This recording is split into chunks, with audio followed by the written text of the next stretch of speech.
Il faut avoir confiance en soi. Tu connais cette petite injonction que tu entends depuis que tu es tout petit?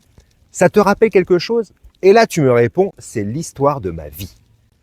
Du coup, je vais te parler de la confiance en soi. Pas seulement de la confiance, parce que si on parle de confiance, il faut mettre en parallèle le manque de confiance en soi. Et là, ça te parle. Ben oui, je vois bien que tu te dis, ah oui, là, ça va m'intéresser parce que surtout que moi, ce que j'ai, c'est, j'ai pas confiance en moi. En plus, tu en rajoutes une couche. Ça fait tellement d'années que je suis comme ça. C'est pas aujourd'hui que je vais changer. Mais ça, tu ne le sais pas. En effet, si on veut obtenir quelque chose que l'on n'a jamais eu, il faut peut-être tenter quelque chose que l'on n'a jamais fait. Ça te parle? Et c'est là qu'un coach peut t'aider. Mais du coup, la confiance en soi, qu'est-ce que c'est? C'est la perception que nous avons de nous-mêmes et de ce que nous sommes capables de faire. Elle nous permet de croire en nous, en nos capacités, à réussir, à agir et à prendre des décisions. La confiance en soi se construit à plusieurs étapes de la vie. D'abord l'enfance, puis l'adolescence et tout au long de ta vie d'adulte. Déjà bébé, tu mets la première pierre dans la construction de ce grand édifice qui est la confiance en toi. La plupart des parents aiment leurs enfants. Bon, c'est pas le sujet, mais en gros, ils adorent leurs enfants. Ils vont adorer te donner le biberon, sauf quand c'est la nuit. Ils vont adorer montrer tes photos parce que tu es forcément le plus beau bébé du monde. Et ils vont forcément s'émerveiller dès que tu vas faire tes premiers gazouillis ou alors que tu vas faire ta première crotte dans ton pot. Ça, c'est l'amour que tu reçois en héritage de tes parents et qui te permet d'avoir confiance en toi. Si la confiance ne dépendait que de ça, ce serait bon du coup. Eh bien, pas tout à fait. Vient la période de l'apprentissage. Tu sais, la fameuse découverte du monde. Et là, tes parents ont aussi un rôle important dans la relation que tu vas avoir avec ta confiance. Dans les parents, on a deux grandes teams. On a celle qui va faire en sorte que tu oses et on a ceux qui vont être invités à être prudents. Et dans cette deuxième team, le summum du summum, c'est ceux qui vont faire pour toi. Est-ce que c'est clair? Bon alors, on va donner des exemples. T'es au parc, tu le connais par cœur. Tu as ton toboggan que tu as appris à descendre, et ben maintenant tu as envie de le remonter. Et là, tu vas voir donc la team parents inquiets. Fais attention mon chéri, tu vas te casser le bras, la jambe. Je vais perdre amor de mi vida. Je ne me consolerai jamais. La tragédie espagnole, comme on peut la connaître. Bon, on est d'accord, ta mère, elle a carrément pas envie de faire pour toi. Si tu le fais, tu sais qu'en plus, ça va pas être youpi. Ou alors tu as, vas-y gamin, si tu tombes, tu te relèveras et tu feras mieux la prochaine fois. On est d'accord, ça ne l'empêchera pas de se casser la jambe ou le bras, mais au moins, tu auras vérifié par toi-même que tu es capable de remonter ce toboggan à l'envers et que c'est nouveau, c'est drôle, même si c'est un petit peu dangereux. On peut appliquer l'exemple du super livre que tu adores avec l'araignée là qui sort comme ça, qui est sur l'étagère naturellement, la plus haute, donc tu ne peux pas l'atteindre. Et là, donc, tu vas avoir la team qui va te laisser oser. Ça fait longtemps que tes parents savent que tu montes tout seul, que tu sécurises avec des coussins tout ton environnement pour pouvoir atteindre ton super livre. Et puis, tu as la team des parents prudents. Ils te surveillent comme le lait sur le feu.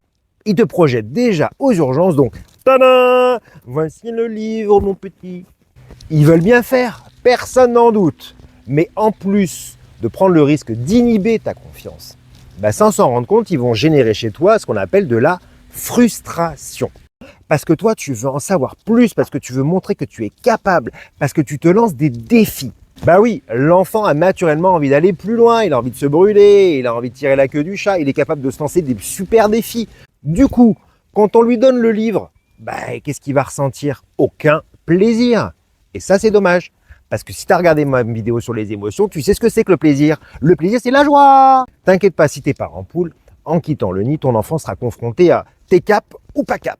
Grâce à toutes ces expériences, ces petits cailloux qu'il aura amassés pour faire grandir l'édifice de la confiance en soi, il se sentira donc en mesure de relever donc les défis que le t'es cap. Voilà en gros le schéma classique de la confiance en soi qui se construit dans l'enfance à partir des épreuves. On passe ensuite à l'adolescence avec son lot de trucs que personne ne comprend. L'entourage d'abord, je comprends pas, il veut plus que je l'amène à l'école. Je comprends pas, il me fait plus de câlins. Je comprends pas, il s'enferme dans sa chambre. Et là, tu perds tous tes repères.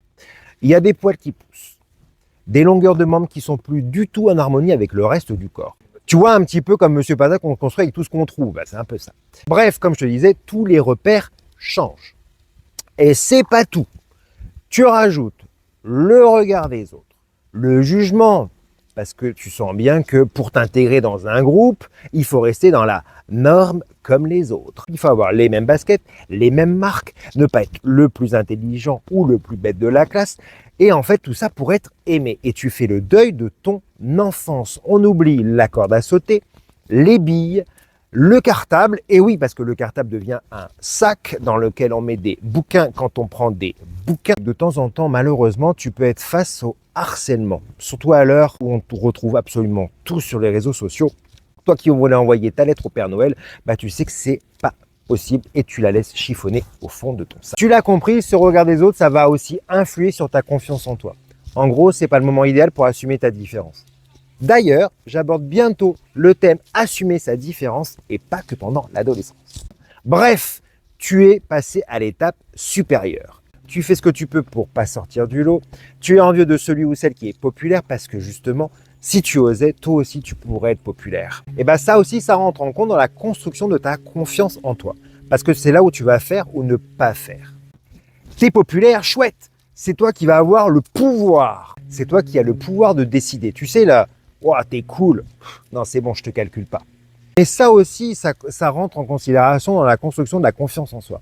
Parce qu'un dérapage et bim, tu perds ta couronne.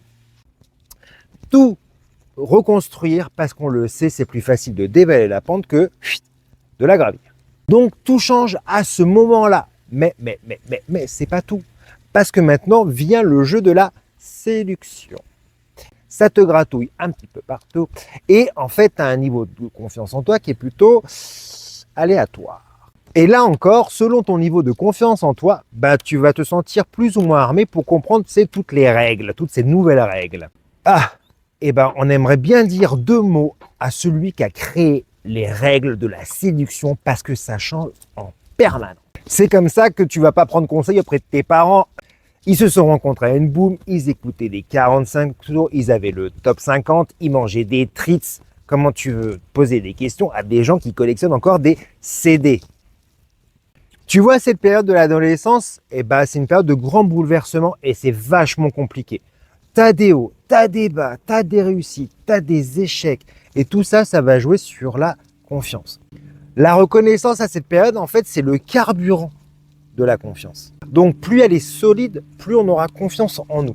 Mais souviens-toi en plus, c'est que tu dois aussi composer avec les fondations que tu as construites pendant toute ton enfance. Enfance, adolescence, le combo gagnant ou pas. Te voilà adulte. Ouf, le plus dur est passé. Pas forcément. T'envoies des CV. Tu dragues comme tu peux. Tu regardes sur Insta les stories des influenceurs qui sont aux Maldives, au Mexique, au Maroc, peu importe. Mais pas toi. Toi, tu reçois des coups de fil de ta banquière qui te dit que ce serait cool que tu trouves un taf parce qu'elle en a ras-le-bol de t'appeler.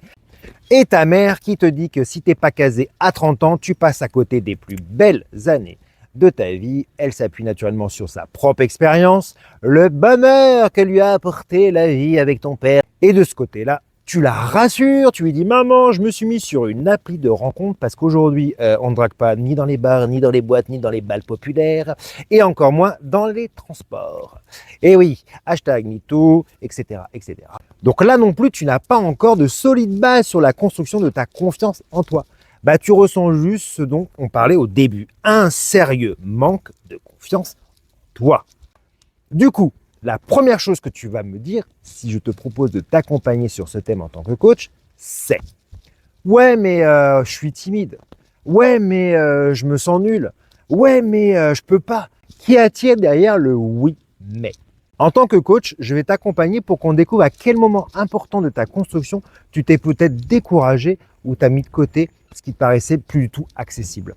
La confiance en soi, ça se travaille, ça se construit et ça se reconstruit. Tu viens de vivre une rupture amoureuse, tu as perdu ton taf, tu ne vis pas à Dubaï. En gros, tu as perdu toute ta confiance pour affronter cette nouvelle épreuve que t'offre la vie. Ça te bloque, ça te bride au quotidien. La confiance, en fait, c'est pas tout blanc ou tout noir.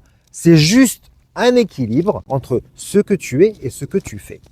Comment ça va se passer? En fait, on va regarder dans le rétroviseur, dans ton coffre-fort intérieur, pour y trouver tes succès, mais aussi ce que toi tu vas appeler échec. Tu auras une véritable conscience de qui tu es, ce que tu es capable de faire. Puis on va échanger sur ce qui t'anime. Dans la recherche d'un job, dans ton épanouissement perso, c'est comment retrouver les ressources en toi qu'on va mobiliser pour atteindre ton objectif. Faire appel au coaching permettra de te revaloriser, te montrer ton évolution, te permettra de te détacher d'une pression inutile, en fait de te retrouver avec toi. Tu veux prendre ta place dans ton job, dans ta vie, tu veux être reconnu pour qui tu es. Le coaching te permettra de prendre aussi des initiatives, solliciter tout ce qui est en toi pour atteindre tes objectifs. Alors, prêt à relever ce challenge et regagner confiance en toi? Voilà, c'est fini pour aujourd'hui. Si tu as aimé cette vidéo, n'hésite pas à la liker, la commenter, la partager. Et tu peux me suivre sur mes réseaux sociaux, Instagram, Facebook, TikTok, YouTube et sur mon site tac-teachincoach.com. Je te dis à bientôt pour une nouvelle vidéo. Et n'oublie pas, garde confiance en toi.